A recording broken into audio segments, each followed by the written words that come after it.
Welcome to class. Welcome to the second part of the masterclass on the first four generations. If you did not see part one, that is perfectly fine. You can go back and watch the recording if you like, or you can just take advantage of this class. It stands alone. Today we're looking at resources, the sources that we attach to prove the things that we're trying to work on in our first four generations, namely names, places, and dates. What are the sources that prove those things? And we're going to be looking specifically on adding sources and organizing sources. So let's get started. Again, please feel free to ask a question. There's no such thing as interrupting. The class is only useful to you if it's useful to you. So in Family Search, when you log in, you will see icons of different colors, and the ones that are this color blue mean there are sources available for that person. Just like last week, I'm using my own family as examples just to make sure that I'm preserving privacy for other people. So these blue icons are your friend. These blue icons show you that the Family Search computer's algorithm has found a document that it feels is connected to your family member. Now, one of the things that's really important about this is that this is the main reason why you can really never be done. And that's because new documents are being digitized every day. People are spending a lot of time taking documents and records that previously have only been available in microfilm or in person, and they are digitizing those records. And so even if you log in one day and there are no records available for anybody in your first four generations, there are very high odds that you won't have to wait that long before new sources will appear. So these blue icons are your friend. They say, we have sources for you. So I've got four different parts to today's class. And the first part is to say why you should accept hints, which those blue icons are a hint. We have a hint, even if they're duplicates. Now, this is kind of interesting because sometimes Family Search will say, hey, here's a source. Here's your great-grandparents' marriage record. And then you go look at the source list for your great-grandparents and you're like, yeah, I already had that, but thanks, right? So I'm gonna suggest to you that a best practice currently is that you should accept that hint, even if it's a duplicate. Let me explain why. First of all, it reduces the chances of a duplicate person being created for your ancestor because that hint is going to get attached to someone. If Family Search if you don't attach it to that person, then Family Search will say, moving on, we have a record and it needs a home, and it will keep feeding that source up. And if you reject it, it will say, okay, moving on. So you want to accept that hint because the last thing you want is a duplicate. Now you can see here, this is my grandfather, and the 1910 census is attached to him twice. And so it would be easy for me to say, I already have the 19 census and not do it, but I really would rather have a duplicate source than a duplicate individual, all right? So that's the first reason to accept it. Next is, you don't want to damage the hinting system. When a record is fed up to you, so here's another grandfather of mine, it serves me up a record and it says, we think that this goes with Luther Buren Floyd. Then if I say no, then I can mess up the source because I can make the system think, oh, that's actually not the same person. I thought that was the same person, but since they rejected that hint, maybe that's not the same person. And you can see here that I have Luther Buren Floyd, and then I have L.B. Floyd. And if I reject one thinking, oh, well, I already have the grave, billion graves and find a grave are essentially the same documentation, so let me just reject that hint. I don't want to duplicate. It may say, oh, L.B. Floyd is not the same as Luther Buren Floyd. And then that can mean that I get fewer hints in the future on that person. So I want to accept the hint so that the system knows this is the same person. If you reject the hint, it tells the system there's actually someone else with that same name in that place, because that does happen. I pulled this example up. So Arthur Lewis Gates, born in 1899, is not my ancestor. The one on the top is not my ancestor. The one below is my great-grandfather. And you can see they were born almost at the same time with the same name in the same small place. And so if I reject a hint for my great-grandfather, then they might go looking and say, oh, and in this case, there actually is another person of that same name in that same place about that same time. But sometimes the system thinks, oh, there are two, when really there is only one.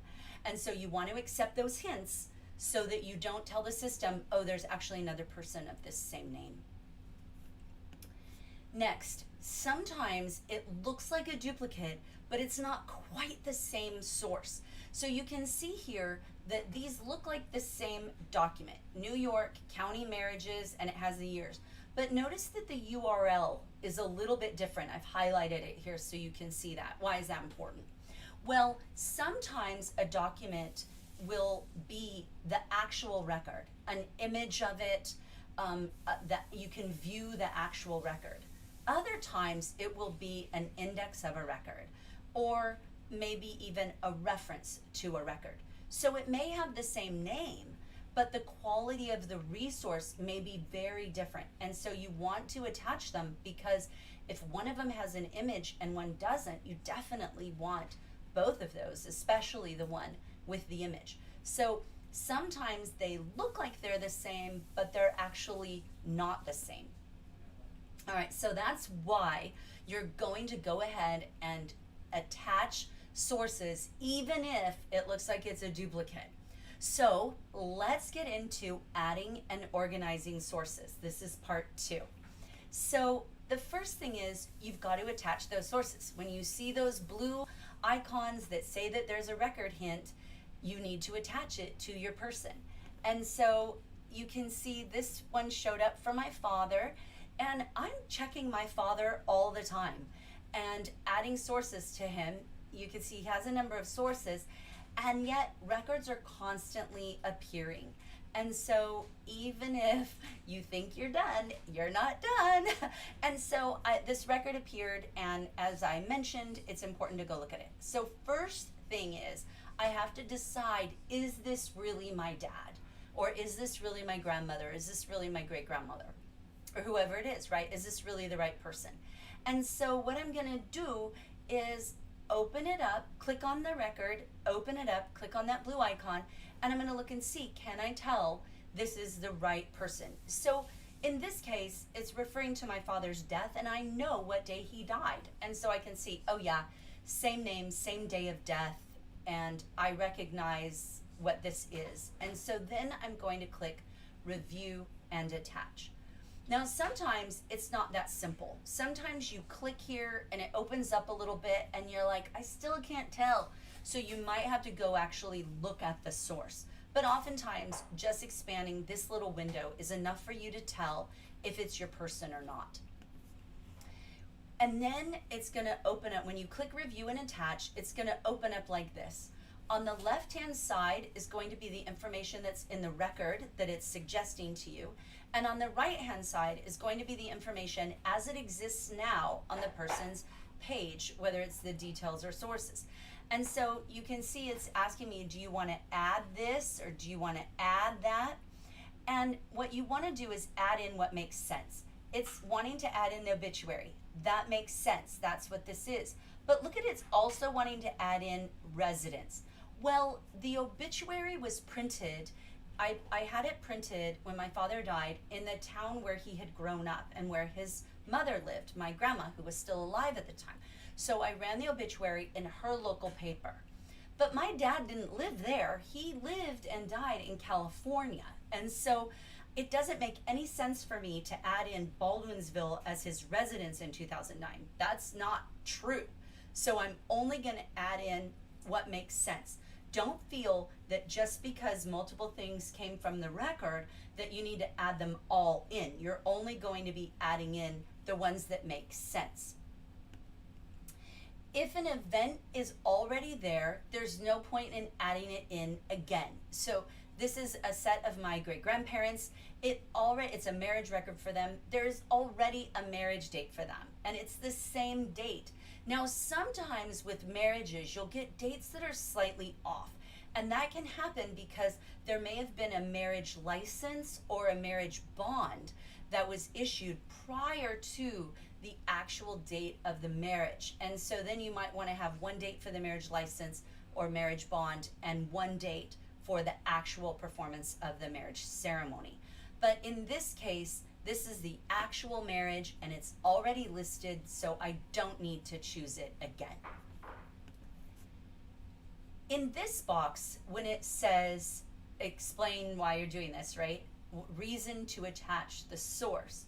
A lot of people mess this up. A lot of people are confused by this. A lot of people think that what they're asking is, how do you know that this is the right person, right? You're attaching this marriage record to your great grandparents. How do you know that these are your great grandparents? But that's not actually what this is asking. What this is asking is, what does this record show you? And so in this case, I'm going to say, right, it shows the date and location of the marriage and it shows the name of the spouse. Now for everybody on the record, it's going to copy and paste this in automatically for you.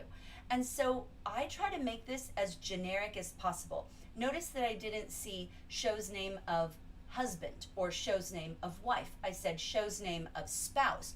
And that's because when it autofills for the other person on the record, that information will already be there and be accurate. So here you put in, what can someone gain by looking at this source? And then you click attach. When you see it green, and it will say detach actually, but if you see it green like this, that means it has successfully been attached. If you want to detach, that's where you click it. You can't detach a record unless it's green, because green means it's attached. That's how you can tell you did it right. Well, at least you did it, right? Who knows if we did it right, but we did it. All right, now, once you've got sources attached, it's time to make them even better. And this, to me, is what really sets a family historian apart. When you work in these sources to make them better, you are really doing a great service and a great work. And I'm going to explain why and how that happens. But I think if you're willing to take some time to do this in your 4 generations, you have done something really great. So let me show you what I mean. For all of our attached sources, let's add in dates. So you can see in this one, in this example, there's a date for this one, but none of these have dates. None of these have dates. Now, yes, you can see a date range in the source over here, but there's no date here. You can see in this top 2009, it has a date, but then look at the ones below. They do not have a date. Why do you want to add in a date? Because it's going to make it much easier when you go to organize your sources. And once the sources are organized by date, it's going to help you do something magical. So let me show you what I mean by that. Okay, so first, to do that, how do you do that? Click where it says add. If there is a date, you won't see it say add. It will show a date. So if you want to add a date, you click add. Find the date of the source and then type it in and make sure that it says standardized date, right? You can see below the date, standardized date. Make sure you've got that there. So I'm gonna go see what year was this, type in the year. It doesn't need a date that is, you know, August 2nd, 2006. It just needs the year. You're just looking for the year. So find the date and type it in. Now, you may have to go to another site or find the actual document to get the date. So when I click on that source, it actually says, oh, this source is located on another website. That could be Find My Past, it could be Ancestry, it could be My Heritage. There are lots of possibilities for other sites. It could be on Find a Grave, for example, or Billion Graves. And so I have to say, okay, and I may have to go to another site in order to find what the date is. I also may have to look through the document, like what is this actually? When is this? So that I can put in the date. It may not be as simple as just clicking on it. It may not pop up and say 1910 census, right? Some of them do, censuses do, but some don't. And so don't be put off if you have to hunt a little bit. That's what makes it so special. Now, asterisk, there may not be a date. So one of the things that was in a record for my father were these public records indexes, and there are a number of them. You can see the public records indexes are often like phone book type records, right? And the older ones are really, really useful. The newer ones may show like where the person lived, but not necessarily when, right? So it's showing my dad's birthday and the street, but it's not showing when this was done. This was a source in Family Search, but had actually come from Ancestry. When I went to Ancestry to look at it to find a date, there was no date. So what I do in this case is I give it the earliest possible date if I can make a good guess. So if I know, okay, this is in Loomis, California, my dad moved to Loomis in, and I think about what year, okay, the earliest this could have been was 1999, but I think when he first lived there, that wasn't his address, and I think he moved to the new house like 2004, so then I'll put in 2004, right? I'm not gonna worry about, was it really 2002, right? I'm gonna give my best guess based on what I know. Now, what if I know nothing? Then I can't make a good guess. I'm just not going to add a date. But usually you can make some kind of guess. Now, if the record is from Ancestry, the record may not actually be there. So I mentioned in class 1 that we can share records we can link really records from Ancestry to Family Search and vice versa. And then they show up in each other's lists. Well, this can be a little bit problematic because I, in this case, had uploaded several documents to Ancestry, and some of I had uploaded to Family Search as well, but in Family Search they get uploaded in the memories section, not in this sources section. And so when I connected my dad between Family Search and Ancestry, these records came over, and I shouldn't have done that. That's my fault, because you get to choose which ones you're going to do, and I shouldn't have checked these, and I did. Or it's possible someone else did. So what happened though was these showed up as sources, but they're not actually there. If I click on them, there's really nothing there. And so if a record is from Ancestry, it may not really show up, or some other thing, right? In that case, I'm going to detach the source. So I just click on detach the source, this information pops up, I say why I'm detaching it, and I'm saying, right, this was shared from Ancestry, it's not really here, it's located in the memory section under documents, right? And then I click detach. So if I go to name a source and I see this source isn't here, it's not in Family Search, and it's not a real source, right? Even if it's not in Family Search, as long as it takes you to a record somewhere else, that's great. The problem is if the record doesn't really lead anywhere, if it's a dead end, then detach it. All right, next, after you give it a date, here is next level. Give every record a person, a place, and a thing, right? Make it a noun. Let me show you what I mean. So let's say, oops, I skipped ahead too fast. Okay, so this is from my grandfather. U.S. World War II draft registration cards 1942. No date, right? Instead of this, think about how much more useful it is if I say this. I now have a year, 1942. I have his name. I have a place, Syracuse, New York, and I have a thing. Person, place, thing. Now, think about how much more valuable this is to me. When I'm looking at the list of sources, I can see in 1942, in Syracuse, New York, he had a draft registration. This makes the sources a much stronger resource for you. So not only can you easily tell what might be missing, right? But you also can see who's on the record. So if this were a marriage record, I could say Maurice Morey and Laura Gates. And then let's say that my ancestor had more than one marriage. I would be able to see, oh, this is the marriage record of him and his first wife, and then this is the marriage record of him and his second wife. When you do that, you can easily see what you're missing, right? Like, so if I go look at my grandmother's sources, and they're all in order, 1925 New York State Census, 1930 U.S. Census, 1940 U.S. Census, I can see, oh, okay, I have all the census records that I'm expecting to have. If I had a 1925 New York State Census and then skipped to 1940 federal census, I would realize, oh, I'm missing 1930. If the sources don't have dates, then you can't really tell that. It's also easier to tell when I have that person, place, and thing on there, because I can see, okay, she's in Syracuse, New York on the 1925 New York State Census, and she's in Baldwinsville, New York on the 1940 U.S. Census. So for 1930 U.S. Census, I'm going to look in either Syracuse or Baldwinsville first, because I'm going to expect her to be in one of those places. When you fill out this information on the sources, you make the sources so much more useful to you, and you also make them more useful to other people in your family who might come there to look at them.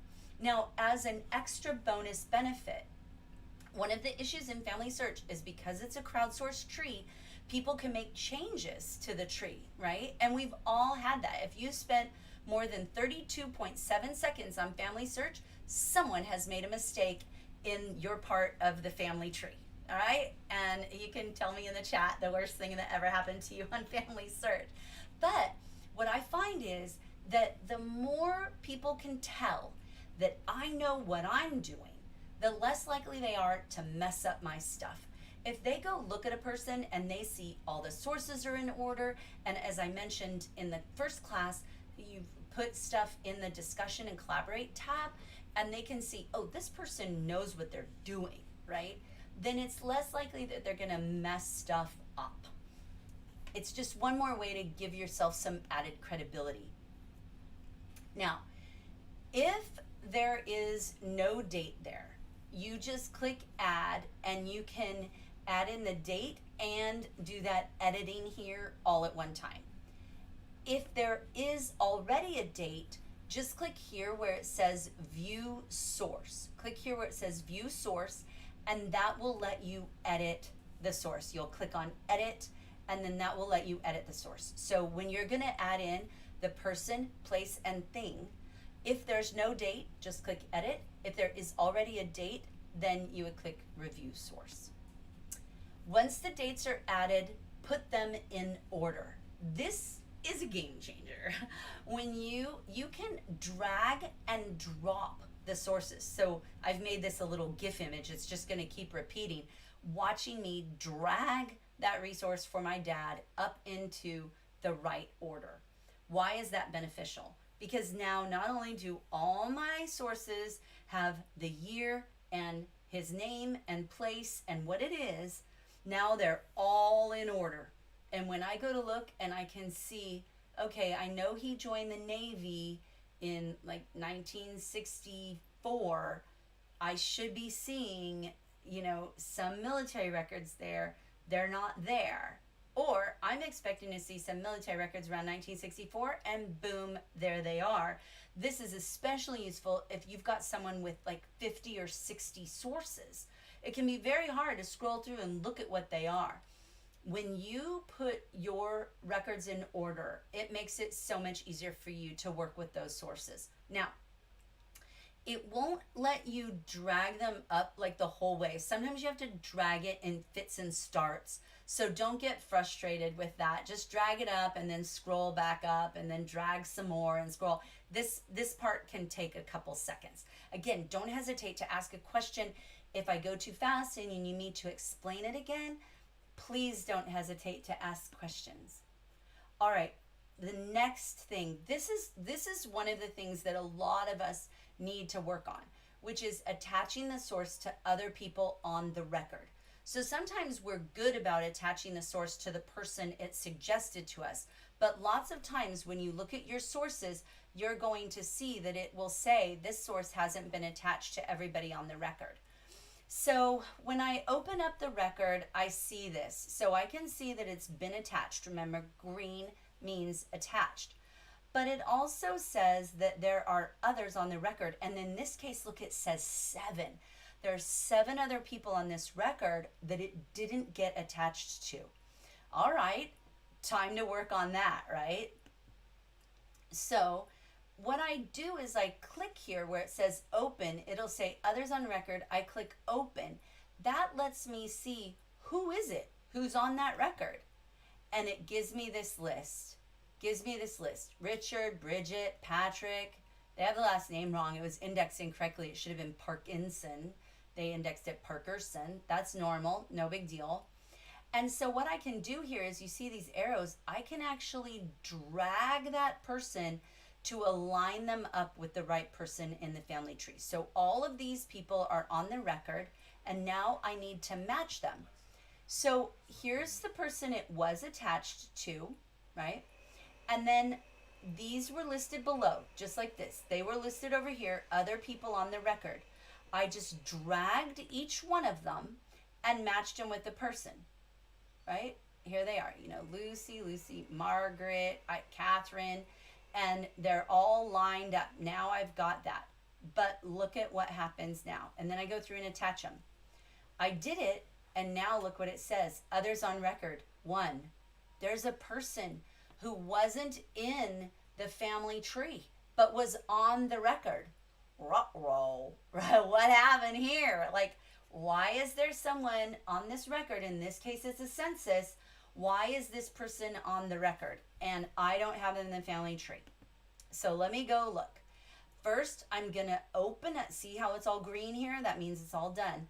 I'm going to open up the image itself. And I'm going to look and see, and I'm going to compare this image to what I have in the family tree. And then look what I have here. Well, there's another child, Mary Parkinson, who was born between James and Lucy. And now, just because someone is in the family on the census doesn't mean it's another child. How can I tell it's another child? Because I'm looking at, I have the parents listed at the top, and then I can see all the children in a row. If she had been listed below all the children and her age had been 22, but the youngest other child listed was 6, and then she came after that, I wouldn't be so sure that she was a child. But there is another child here. I can tell by the order that she is in the family. And look at this. This is, you can see from this family, these are actually my great-great-grandparents. You can see why Family Search will often suggest to you that there may be a child missing. Look at this Irish Catholic family. Children, 26, 24, 22, 20, 18, 15, 13, right? When they say, well, there's been more than a couple of years and there's no baby, then you know why they're suggesting that is because this was a very common pattern of these families. So I add her in. To do that, I click Add Child. I go back to the family and I add the child and I fill in what I know. I was able to find her name and a guess at a birthday from that census. I know her parents' names. It's going to automatically suggest that because I clicked Add Child. So it's going to save those parents. And then it says, well, we didn't find anybody. No match found. We didn't find any other people with that name. And so then I click Create Person. Then I go back to the source linker, refresh the page, and boom, there she is, ready to have this record dragged up and attached to her. Now, after I did that, Family Search within an hour found another census for this family. They were also it was also spelled incorrectly, and she was on it in the same place.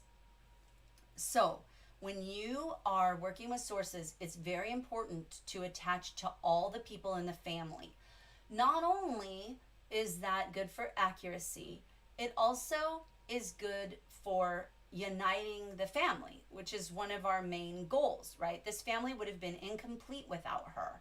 And even though some people are going to fall through the cracks with documents, we know that the best we can do is the best we can do. And it's worth spending the extra time. And on this one, it took me about 5 or 6 minutes. I mean, that's quite a bit of time. Like, it took me 5 or 6 minutes to go look at the document, create the person, then go back and refresh and do it again. But it's worth it, because from now on, everybody will know, yes, this is this family and she belongs here. I'll tell you, there's a special thrill when you find a child who's been missing from a family. There's just something, it gives you a real shot in the arm. All right, part 4. Now, I already gave the spiel at the beginning of why I feel it's important to attach all the sources they hint, but there are times where you need to detach a source. So, first of all, don't detach sources that are duplicates if the duplicate came from family search. If the duplicate came from another site and it is a true duplicate, it is the exact same thing, and it's not from family search, like somebody shared it or something, that would be the only possible thing you might want to detach of an accurate record. But there is no harm in leaving it. I think that the day will come when family search will allow us to batch together, like group together resources. Like, here are all the grave site resources. Here are all the 1910 census. Here are all the marriage records.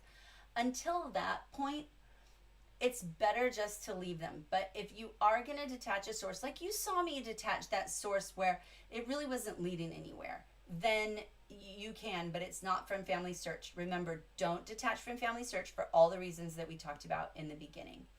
Detach when it's on another site and there's nothing there. I clicked on a link and it led to this, and there was nothing there. There was no record. This was basically a 404 error for this page. So I'm going to detach it, and in the reason I'm going to say, it led to a dead website. There was nothing there. As always, make sure that you say why you're detaching it. And you can detach records that are the wrong source, and this can happen. In the last class, I mentioned my great third or fourth great grandfather, Ira Milton Floyd, and there were 2 of them. And so records get attached to him all the time that aren't really him. They're the other Ira Milton Floyd. And I'll put in there, this record belongs to the other Ira Milton Floyd, and I put in the FSID number.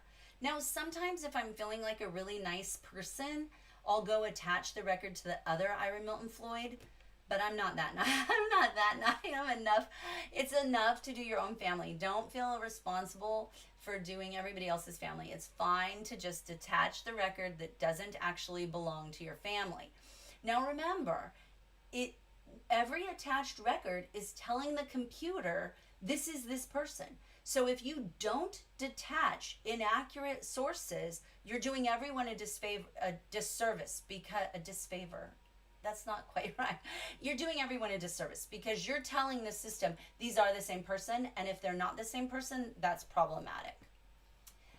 All right, you have sometimes these matched person errors. So this happens when sometimes the indexer, or sometimes it's not even indexed by a person, it's like a machine that did it, and with OCR, and it didn't do it right. So in this case, this is my dad, and it read his obituary, and in the obituary it said that it listed his best friend, Greg Oliver, and wife, Debbie. Well, it pulled Debbie Oliver as my dad's wife instead of Greg's wife, which Greg wouldn't be very happy about that. So this isn't right. And so it's saying compare, but they're not the same person. This isn't the same person. And so this is what I do. I go back to the record, and I scroll all the way down. I'm going to see this thing. It says errors, right? Errors. Yes, there's a drop-down menu. You choose the type of error. And I'm like, people relationships, right? It has an error in the relationship. And then I say what it was. I type in what it was. Debbie Oliver is the wife of his best friend, not his wife. And then they say thank you. And after I have attached the record to all the people for whom it is accurate, it will still say that the record needs to be attached to all the people in the document. It hasn't yet been. But if I have attached it to all the people who are correct, and I've clicked on and filled out the information on the error, then I can dismiss that notice. You'll just click dismiss. See right here? Dismiss. So once I've attached it to everybody on the record for whom it is accurate and I filled out that error, then I can dismiss. You can see why this is never complete. You can see why, as sources are being added all the time, that this is something that would really never be done. There's no such thing as done. So many people think that, you know, oh, my Aunt Gertrude, she did all the family history, or, you know, oh, my family's been doing family history forever, and so there's nothing new. But not only are new records being found all the time, but I have not yet seen, I'm trying to think, in all of the time I spent in Family Search, I've probably seen one or two people maybe who their page really is fairly full and complete and everything is organized. And that is typically when there's a very, very determined and committed family historian. And I think that when we're looking at our 4 generations, if we're looking at just that group of people, our 8 great-grandparents, our 4 grandparents, our 2 parents, and us, then we can be committed to that. That's not too many people. If you took one person and did them for a month, you gave yourself a month to polish the stuff on that person, add the dates, order them, you know, put the person, place, and thing for each of the sources, you know, attach all the sources to all the people on the record. If you gave yourself a month to do each person, you could have the 4 generations in order and organized in a year, and with spending maybe 15 minutes a week, right? It's not overwhelming. If you don't do it, you're going to end up wasting a lot of time. You're going to end up repeating work that you've already done. You're going to end up logging in and being confused by what you see there.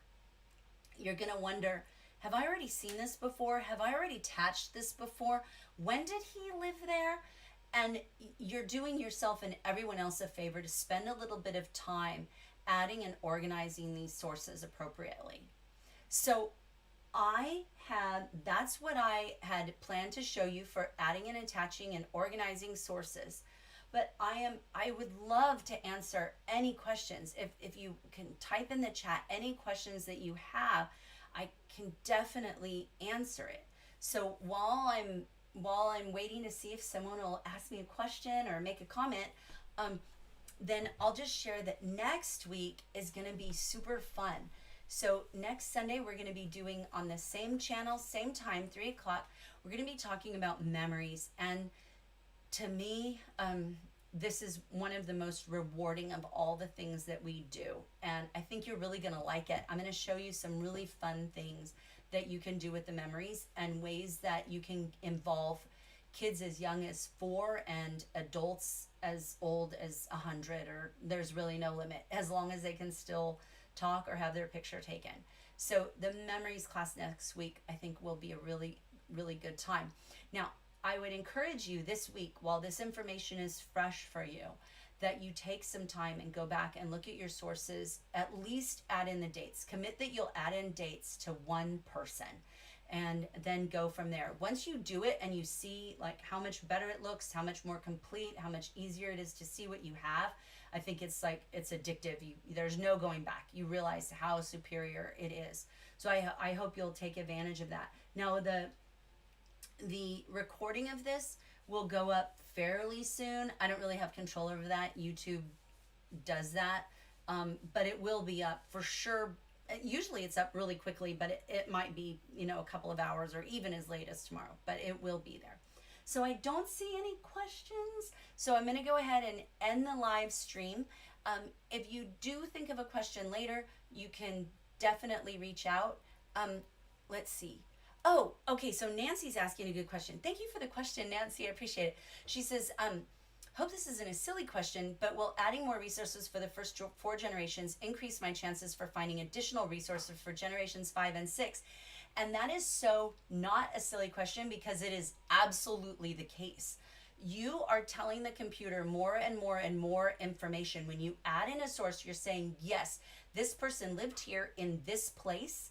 And when the computer sees that, they're like, oh, okay. And then the next time they find someone with that family, they can run it through and say, okay, well, this person by this name lived there. I wonder if this is connected. And they'll feed it up to you.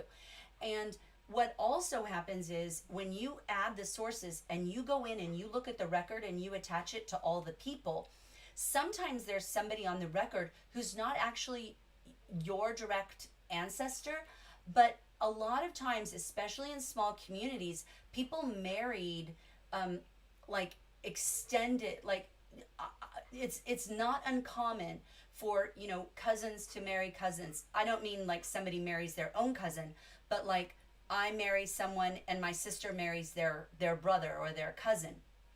And so when you add sources, lots of times you end up connecting sideways, which then enables you to go up or backwards, right? So adding in the resources in your first 4 generations not only makes them more robust and complete, but it also makes it more likely that the algorithm will find sources for older generations as well, because you've given the computer more information. You've given them the information that they need to see that this really is this person who was in this place at this time. So that is a great question. I should have said it, so I'm glad you asked it. Any other questions? I just love questions. So I'm like begging for questions. Well, thank you so much for joining in. I hope that you found it useful and that you'll go practice with your own sources. I'm very excited to see you next week and talk about memories. I know you're gonna love it. So I will see you guys next week right here, 3 o'clock on this channel.